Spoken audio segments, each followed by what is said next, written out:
ሰላም የዩቲዩብ ቤተሰቦች እንዴት ናችሁ? በዛሬ ቪዲዮ ላይ ታምኔል ላይ እንዳያችሁት ዩቲዩብ እስከዛሬ 1000 ሰብስክራይበር ደርሻለሁና ዩቲዩብ ስንት እንደከፈለኝ የምነግራችሁ ይሆናል። እንዲሁም ያን ከመንገሬ በፊት ደግሞ ምን የምነግራችሁ ነገር አለ። ዩቲዩብ ሞኔታይዜሽን ምን ማሟላት እንዳለባችሁ ምን ማድረግ እንደሌለባችሁ በዛሬው ቪዲዮ ላይ የምናይ ይሆናል። ይህን ቪዲዮ ላይክ፣ ሰብስክራይብ በማድረግ እኔ ማበረታታት ትችላላችሁ። እንግዲህ በመጀመሪያ ስንት እንደከፈለኝ ከማየታችን በፊት ምን አለ ዩቲዩብ ሞኔታይዜሽን ለማድረግ አካውንታችንን ምን ማሟላት ያሉበት ነገሮች አሉ። 3 የሚሆኑ ነገሮች። የመጀመሪያው ምንድነው? ሁላችሁም ለምታውቁት 1000 ሰብስክራይብ ማሟላት አለብን።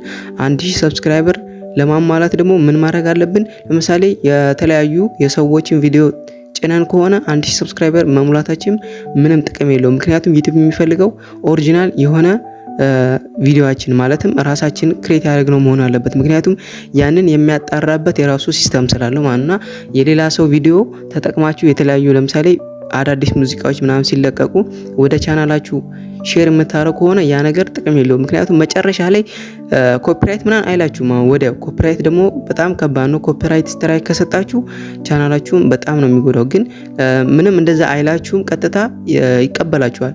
ሰብስክራይበር እንድታገኙበት ምንም ማስጠንቀቂያም ሳይሰጣችሁ ይቀበላችሁና መጨረሻ ላይ ሞኔታይዝ ለማድረግ ስታስቡት ያን አካውንት ሞኔታይዝ ማድረግ አትችሉም ብሎ ነው ያን የለፋችሁበትን አካውንት ገደል ነው የሚከተው። ስለዚህ መጀመሪያ 1000 ሰብስክራይበር ማሟላት አለብን። ያን 1000 ሰብስክራይበር በምናሟላበት ሰዓት ደግሞ ኦሪጂናል የሆነ የራሳችን ቪዲዮ ያስፈልገናል። ይሄንኛው የመጀመሪያ መስፈርት ሲሆን ሁለተኛ መስፈርቱ ደግሞ 4000 የእይታ ሰዓት ማለትም ዎች አወር ያስፈልገናል። 4000 ሰዓት ስንል ምን ማለት ነው የምትሉ ብዙ ልጆች አይቻለሁ።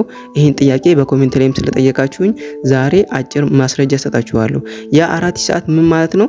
ደቂቃ ሳይሆን ሰዓት ነው። ለምሳሌ የ10 ደቂቃ ቪዲዮ ከሰራችሁ ያን 10 ደቂቃ ቪዲዮ ለምሳሌ 10 ሰዎች ወይም 6 ሰዎች አሉና ያን 6 ሰዎች 10 ደቂቃውን ሙሉ ባይላችሁ 1 ሰዓት ይባላል። እና በአንድ ቪዲዮ ላይ 3000 4000 ቪው አገኛችሁ እና ያው ያን ሰዓት ያን ደቂቃውን ወደ ሰዓት ይቀይረዋል። እና ያ በተለያዩ ቪዲዮ ያገኛችሁት ሰዓት 4000 ዎች አወር ሲሞላ ያም የሞኔታይዝ ህጉን ማሟላት ያለበት አንድ ነገር ነው። ይሄ እዚህኛው ላይም ዎች አወር በመተሰበሰቡበት ሰዓት ወይም እንዲሞላላችሁ በመታረጉበት ሰዓት በዛ ሂደት ላይ የራሳችሁን ነገር ነው መጠቀም ያለባችሁ። ማለትም የሰው ሙዚቃም ሆነ የሰው ፊልሞች የተለያዩ ከሌላ ቦታ ያመጣችሁትን ኮፒራይት ያላቸው ነገሮች ከተጠቀማችሁ ያን ቻናል መልሶ ዩቲዩብ ቻናላችሁ ሞኔታይዝ እንዳይሆን ከሚያደርጉት መንገድ አንዱ ነው። ስለዚህ ይሄን ካየን በኋላ የኔ ቻናል ደግሞ በዚህ 1 አመት ውስጥ 1000 ሰብስክራይበር ደርሻለሁና እዚህ ላይ እንደምታዩ ኮሜንቱ ላይ ምን ይላል 1000 ገብተሃልና በዩቲዩብ ስንት ከፈለ የሚል ነገር አለና አሁንም ይሄን ነገር ከመንገሬ በፊት ሰዎች ምን አይነት ሀሳብ አላቸው?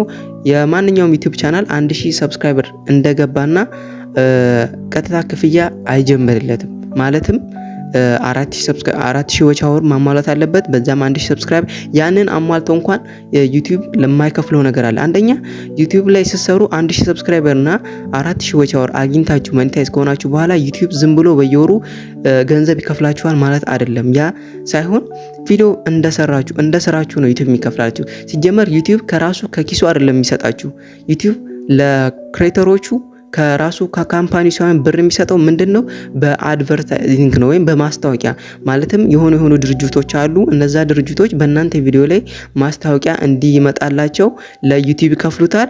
60%ን ወይም 55% አሁን 55%ን ነው 55%ቱ ለእናንተ ገቢ ይደረጋል።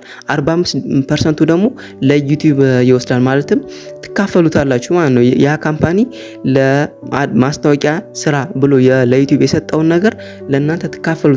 ያ ማለት ደግሞ ለእናንተ 55% ለዩቲዩብ 45% ይደርሰዋል ማለት ነው።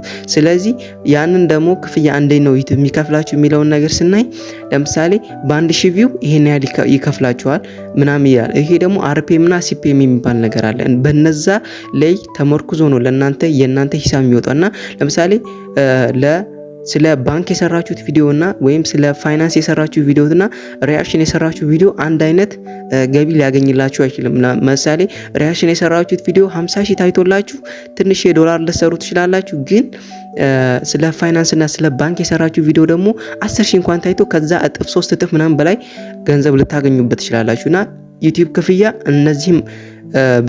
እነዚህን ነገሮች ያተኮረ አድርጎ ነው ለእናንተ ሂሳብ የሚከፍላችሁ እና አሁን ደግሞ ወደ ዋናው ነገር ስንገባ እኔ ስንት ከፈለኝ እውነታውን ስነግራችሁ አሁንም 1000 ሰብስክራይበር ደርሼ እኔ አልከፈለኝም። ለምን 1000 ሰብስክራይበር አሟለሁ እንጂ ዎች አወሩ እስካሁን አልሞላልኝም።